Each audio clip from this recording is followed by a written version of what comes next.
Hello, everyone. It is me. I'm in Nerd Politics. And today we are exactly 3 days away from the general election, which is on Tuesday, where we will see who will be the presidential candidate for the president of the United States. You know the two candidates. It is current Vice President Kamala Harris against former President Donald Trump. And currently, as the map is filled out here, Trump is getting trailed by at a 149 to Kamala Harris's 212, but there are still a lot of toss-up states.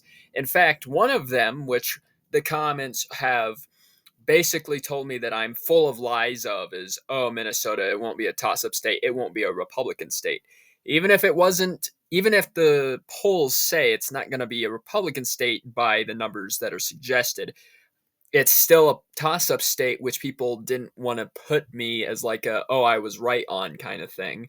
And now that I'm right, that's all I have to say. I'm right about that. We have two toss-up states that are completely new, that are Minnesota for some people and completely new for New Hampshire. But these are, besides Texas and Florida, there are definitely some more battleground like states here. I will start off with the fact that Trump leads currently in Florida and is probably likely to win the state, along with Texas is probably likely to win the state along. Trump in 2020, in the 2020 election, had the lowest lead in Texas by 5.6, which is the biggest, or it was the lowest amount of, I guess it was still a win, right? Trying to word this right. The last time Texas pulled Republicans by such a low number was and was Bob Dole, which was 20 years ago. From that point of actually it was a little bit longer than 20 years ago, coming up on 25, 26 years ago. But since then, Trump has been able to pull the state by 8 points, making him more guaranteed to win the state, and in Florida, pulling it by 11. So chances are Florida and Texas are guaranteed Democratic. Geez, I'm not on my game today.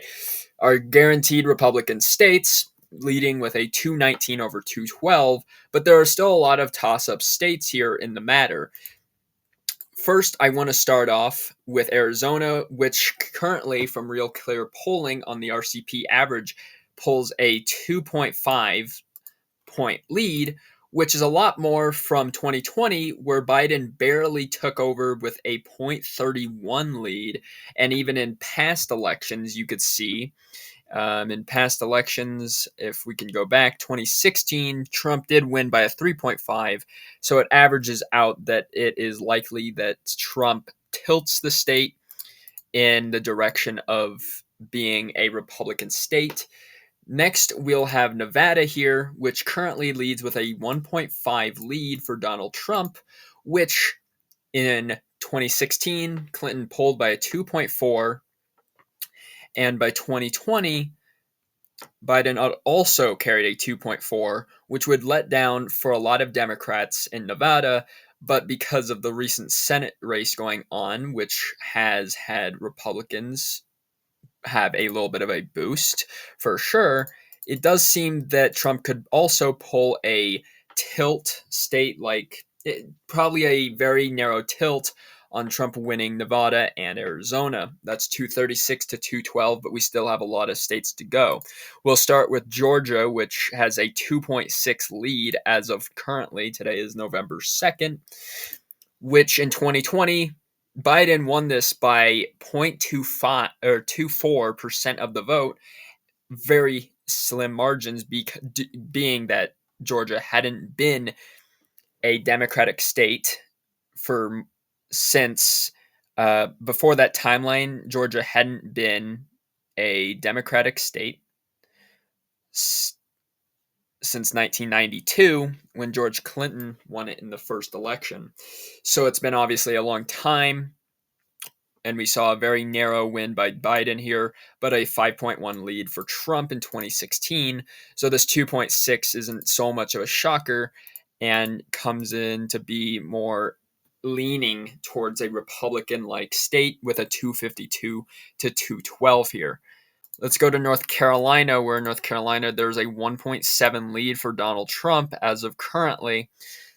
But it is, of course, just all early voting, and that could soon change, with Trump in 2020 leading with a 1.3 and in 2016 leading with a 3.7. The number has been decreasing, but the number hasn't switched over to Democrats since 2008 with a Barack Obama and John McCain.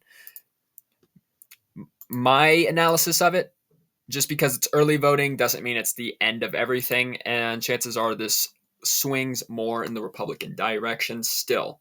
That is a 268 to 212. 270 are guaranteed and needed to win this election, but there is still a lot more left to go. Starting with Kamala Harris, I think it's almost guaranteed at this point that New Hampshire stays in the direction of a Democratic slide here, not a landslide by any means, but we saw in 2020 that Joe Biden won the state by 7.4 points, absolutely dominating Trump. But in 2016, it was by 0.37, making it very thin margins. But since then, the number has only increased and is expected to be around 6 to 8 points.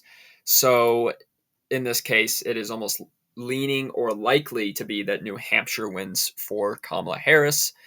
And in Minnesota, where currently on this map it doesn't show, but if you go into past reference, Biden won in 2020 Minnesota by 7.1 points, and in 2016, very more thin margins, which was by a 1.5 lead.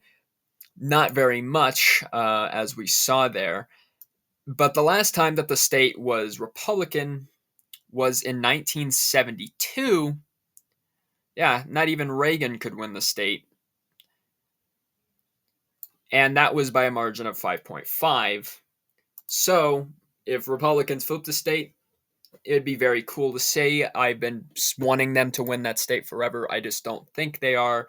And a lot of stats, even from Real Clear polling, indicate that there's an 8-point advantage, meaning Democrats have a more easier way of getting into Minnesota, although early voting is not the end of everything. This is a 268 to 226, but there are still three very important states that will decide this election, Pennsylvania being the strongest one that will decide the election out of all of them. But it's the blue wall states. Blue wall meaning that over the years they have indicated to strongly vote in a more Democratic direction, although Wisconsin has been more competitive for Republicans since 2020, as Biden only won by 0.63 in 2020, but in 2016, this wall was completely red. But in previous years before that, with Barack Obama's administration and with the Bush administration, we see an automatic blue wall system here.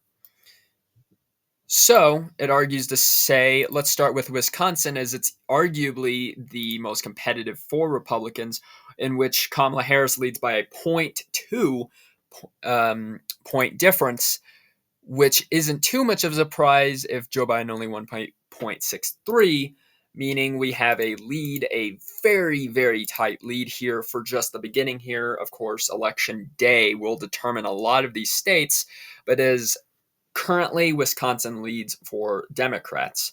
Next, we'll have Michigan, where in terms of Michigan has always been more leaning towards Democrats, except for 2016, but there's a 0.7 advantage, means that Kamala Harris and the Democratic Party ever so slightly leads in Michigan, currently a 268 to 251, leading it all the way down to Pennsylvania. Pennsylvania in this case here is super important because if Kamala Harris wins it, she gets an automatic 270 and has enough to win the presidency. If Trump wins it, not only does he get 270, but he gets over 270 with a 287 and is guaranteed another presidency that is not consecutive.